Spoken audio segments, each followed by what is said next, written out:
Odigo ko ya de akwa mwa eze ndị Igbo global nwa chegoro mba jolu seloti ike na ebube ya pụtazie ka ọbala ozugbo ozugbo maka na emebe ngwa ngwa emeghali ọdachi yotago nye si n'isi na isi anyị na awaji ya werekwana nke ya chụọ yotago ndụ mmiri ndụ azụ seloti dike eze ndị Igbo odigo ko ya de eze ndị Igbo eze ndị Igbo eze ndị Igbo eze ndị Igbo odigo ko ya de anya na ogo n'ihu ọgụ anya abago n'ife na Mami gwego abịadị nta ka mma agwa obodo ihe nji biri ebiri sọtị dike anya bụtagwo na ọgbọ onye agba n'ọsọ mekwe ma eze ndị Igbo gwa na-ekwu okwu ọkwa ime nji niile ka m ji emere machi m mmanwụ ọkwa nna sọtị naanị gwego abịadị ịmara onye na-ama ọdọ mmiri na wee bido onye na-ama ọdọ mmiri na wee kwụsị ọkwa nna maka na otu na onye ọkụkọ na-abụ nkụkọta nwa na nke ya kụgbu bịara ihe n'eziokwu anyị gbakwa ịma anyị eme mmanwụ ikirie n'anya eji mgbamgba amụkwa ozi mmanwụ ozi na ọ na-adị ka obodo na-abịa amụ aka n'ogori asị na ọ na-eyi ndị ikwu nne Tochi na ihe nwa ogbu ebe na-ese nwa ọjọọ nne jikwa na itini mbụ ma ọ bụ ya na ndị Yoruba ma wụrụ eziokwu Tochi na ihe adịrị mma ekere ihe adịsị nzute egwu amago n'ibe mmemme ya dịba nna adịba mgbe ya akpụ isi ka anyị kpụkere afụrụ ọnụ adịbanye na ụgbọ amara eburu amara anara onye akpala nwa agụ aka n'ọdụdụ ma ọ dị ndụ ma ọ nwụrụ anwụ ntị ọ dịkwa onye akpala nwa agụ aka n'ọdụdụ ma ọ dị ndụ ma ọ nwụrụ anwụ ebube agụ na-eche agụ I am too loaded to fail ebube agụ na-eche agụ I have confidence in me you cannot wake a sleeping lion or doggy vam vam vam the man ebube agụ na-eche agụ ayiyeyiyeyo onye akpala nwa agụ aka n'ọdụdụ ma ọ dị ndụ ma ọ nwụrụ anwụ onye akpala nwa agụ aka n'ọdụdụ ma ọ dị ndụ ma ọ nwụrụ anwụ onye akpala nwa agụ aka n'ọdụdụ ma ọ dị ndụ ma ọ nwụrụ anwụ onye akpala nwa agụ aka n'ọdụdụ ma ọ dị ndụ ma ọ nwụrụ anwụ ebube agụ na-eche agụ I am too legit to quit ebube agụ na-eche agụ I have confidence in me you cannot wake a sleeping lion or doggy vam vam vam the man ebube agụ na-eche agụ onye akpala nwa agụ aka n'ọdụdụ ma ọ dị ndụ ma ọ nwụrụ anwụ onye akpala nwa agụ aka n'ọdụdụ ma ọ dị ndụ ma ọ nwụrụ anwụ onye akpala nwa agụ aka n'ọdụdụ ma ọ dị ndụ ma ọ nwụrụ anwụ onye akpala nwa agụ aka n'ọdụdụ ma ọ dị ndụ ma ọ nwụrụ anwụ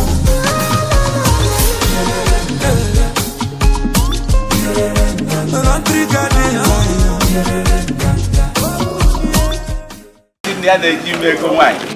si a na-anaghị akarị mmadụ ịtọ ọ sị na ndị mmadụ na-abịa hikwe nne zi a na m na-abịakwa chụ ụhụrụ ọ sị m biko ma chụnafa na ọfa ji aka ha bịa ka ya ghara ịchụfa nkwu ya ịma na anyị na-adịbụ nwa one mgbe eje Ime-Ego Nwanyi ka o ji abịa ịchọzi ịnụ nwaanyị imerịkwa jewa maka iwe ike mechaa ego si na ihe ezi anụ na nwatakịrị ya asị na ya chọzi so ọ kwado ihe eji adụ nwa one mone ka o ji abịa eme imerịkwa imetọ na onye ọna ha emetọfụna gị ma na-esokọcha ji otu onwe gị iwe sigagharị otu n'ụwa asịrị aka nkụ nke ahụ ị na-ama n'elu ị na-agba n'elu ihe mmiri zoro ezo na nke atasa a na-ama nke ya abadị ya aba nke ha abadị ha abakwa kama na nkwụcha ahụ dịka ụjọ onye ka na-ekwu si enwe gbasị njelu onwe ebe njelu nso nụta nwaanyị eruo ndị mmadụ ji ozi ọkwa kpere n'ike unu ji bịa unu ji anọ n'ilo jee n'iwe ndị ka ime ihe anyị mefe chụpụ ga adịla ovuvu ga adị ka yawo ana m emebe na parish anyị bịa okeshọn evu ụzọ richaa nri ka ndị ji maka ndị bịa naba ka anyị mee ihe anyị na-eme mana oge ụwa sị ka adọba nri na erie nri ha anachasị ama ekwe eyi evu ụzọ ekpechaghị ịgbasa ha na erie nri nwa mmụọ obibo ndị ji maka ya bịa anaba ndị mụ ihe ha ji bịa nọrọkwazie bọ mana nsogbu adọ ekene m unu niile tata ji eso biri kwuru n'ọnwụ ọ ndụ ọfụ ka anyị na-atụ anya n'aka onye ọbụla ndụ ọfụ ka anyị na-atụ anya n'aka onye ọbụla maka na agha nụrụ wee zọpụta anyị karịrị akarị nwe onye chukwuchi ọka na ya n'iyi onye kpatara gị ụfọdụ ndị be anyị na-eme ihe ha na-eme ana m amụ ha amụ ịmara ihe a kwụrụ n'isi gị ihe ekwekọ onweghị onye chọọ nwanna zụrụ nwa chọọ ka nwa ya na n'iyi chukwu nwụ n'elu obe maka anyị chọọ ka anyị hụ ya afịa onye ka eji ayọ hụ unu emeziri okwu ogori ya na ọbaghị uru so ahụgo m nwa soro na-achọ ejigwe mfu ya ka o ji ama na nwa nwoke dị ihe ahụ soro bụ nnukwu nwa nwoke ọ nnukwu nwa nwoke so oge o kwuru nsị ya ka njekwa ekwu ka o ji abụ ọdọ mmanya ka nsị ya na m ekwe ekwe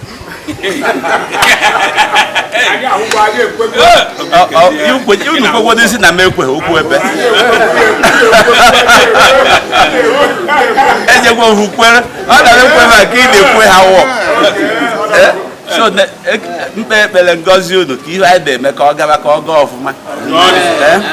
ka ndị ụmụ ikorobịa anụbeghị nwaanyị ha jee nụọ ụmụ agbọghọ anụbeghị di ka ha mebe ka ndị ya anụnụ di ụmụ ndị na-eme ka ya si na ọ chọghị ịnụ di gbọ so ekene m n'afọ nna enyemaka anyị dị n'afọ onye nwaanyị Chineke na-ekene ka m na-enye gị taa anyị na-eri oriri mbilite n'ọnwụ ọkwa nnukwu ihe na-eme taa ọ bụrụta aka ka solo na-abịa ka ya mee ego chiọma ezigbo chukwu ịmụ ife niile tupu o mewe nke ite ihe aka ọ deme anyị na-ayọ ike ịnala otito na njem a si na ya meela onwe gị afọ ka ndị na-amụrụ gị site n'ọgbakọ amala gị ka ndị na-eto eto si n'ọgbakọ kwele na gị ezigbo chukwu nwere ife itile aka na nnachi ya azụ anyị na-ekene chukwu na-ayọ ya njem a ka ọ bụrụ otito na ekene ụlọ anyị nche niile ngọzi site na Kraịst bụ onye nwe anyị ka chukwu ji ike niile gọzie unu chekwa unu a na-anakọ na n'ugbo nna na nwa na mmụọ nsọ agọzie m ihe niile unu ya eri ebe na nke unu ya aṅụ ma nke ya ata ka o si na ya nwee mmeri na mbilite n'ọnwụ nna na nwa na mmụọ nsọ udo dịla unu abịagwo m hụ na ọgọ nwoke bụ nne nwa m nwoke so ọ na-awọ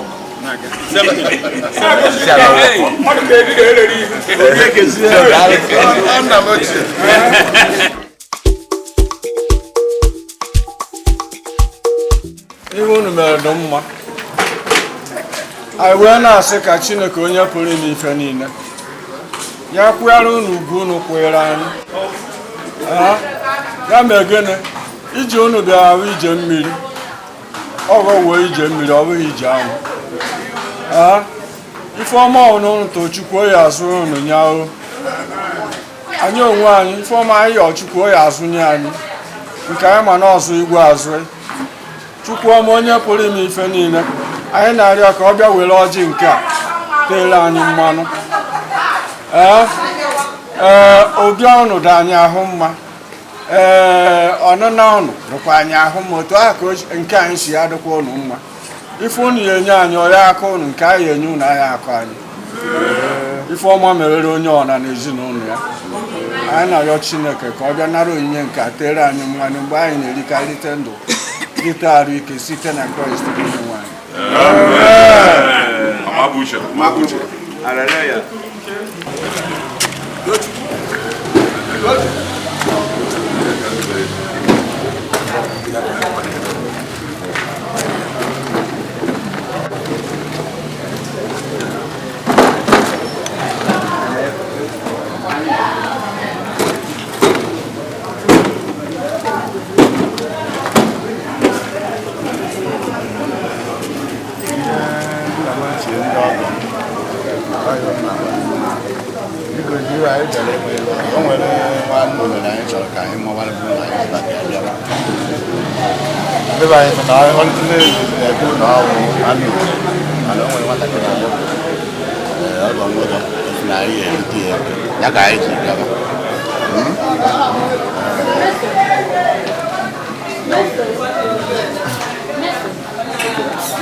Ama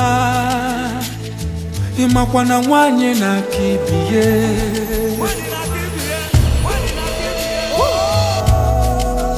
Precious one,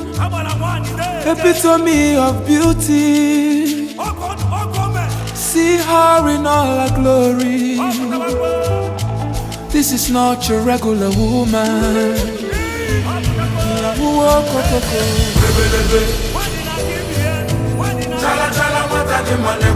She's the king of queens. She's the queen of queens. A queen and more. Manarisia, Kalisia, Kalisia. Akuko puta nobo, omamba kwa kawena, makanegu anadego. Ego Igbo, foreign currency. You can look but can't touch. Nekene kosi eje, ebube mwa juleju. Ijele Nwanyi aputa, ndi obele mmanwu wanapusie. Awgbu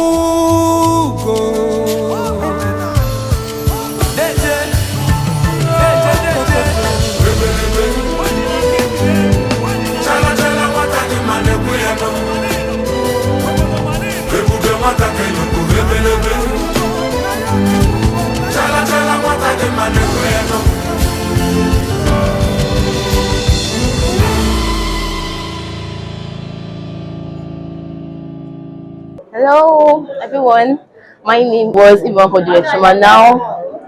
this is Juliet Orakam. So today is my Ime-Ego, which means bride price payment. So today my in-laws came over to pay my bride price, and as it is now, I'm a married woman, yeah. And I'm married to the love of my life, the most handsome man that liveth. And I'm so happy today, and I'm so thankful to God for this wonderful day, and I'm so grateful. Like, my heart is filled with gratitude, and I pray, I'm in this opportunity to pray that this union is going to be a blessing, and that our heart desires to be met, that our love will continue to grow and wax stronger. And I'm thankful to God for my husband, because he's such a wonderful person. He's down to earth, he's humble, he's sweet, he's every man's dream. But by God's grace, I'm the lucky one, and I thank God for that.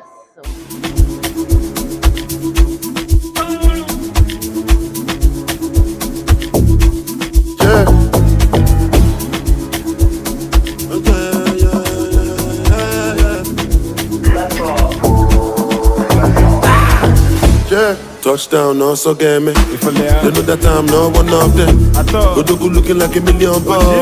Clean like a religious song. Alhamdulillah, in God I trust. Headed for the street and they corner talk. Don't be choice, the cola nut. Me, I know the green like Donald Trump. Makinde, solo Makinde. General solo Makinde. The first time we they use slap them face.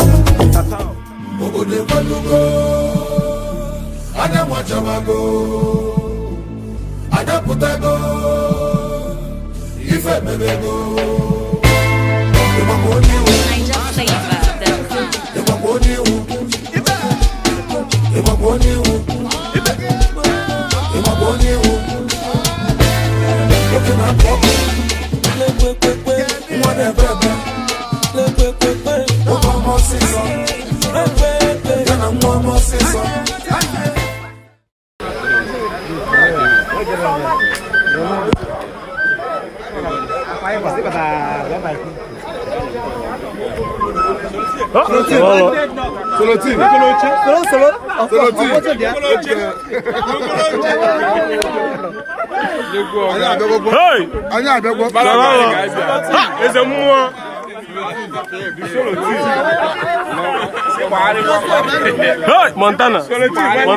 Montana. He's mega. They won. No way! I'm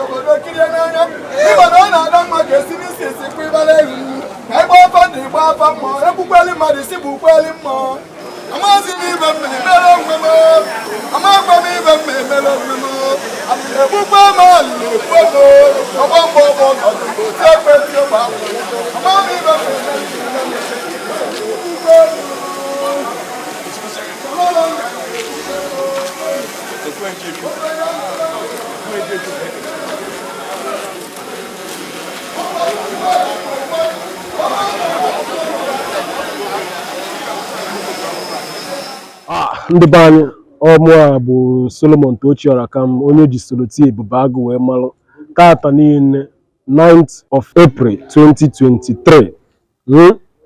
wee sị ka mbịa na-enye bụ ife a na-akpọ Ime-Ego Nwanyi.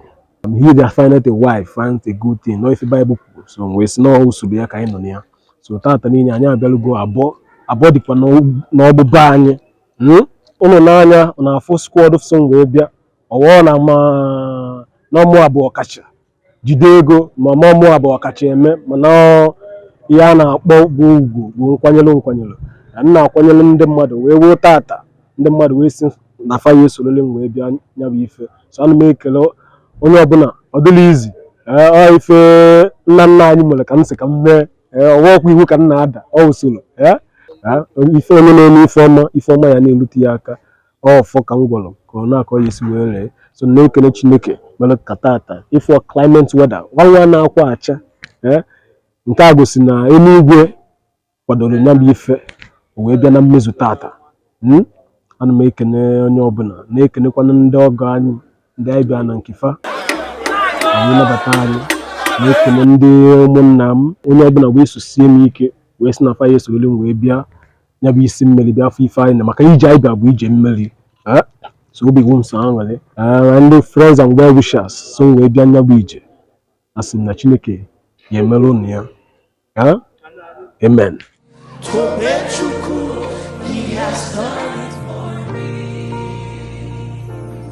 He has taken away the fears, giving me peace of mind. This song is for those people that he came through for.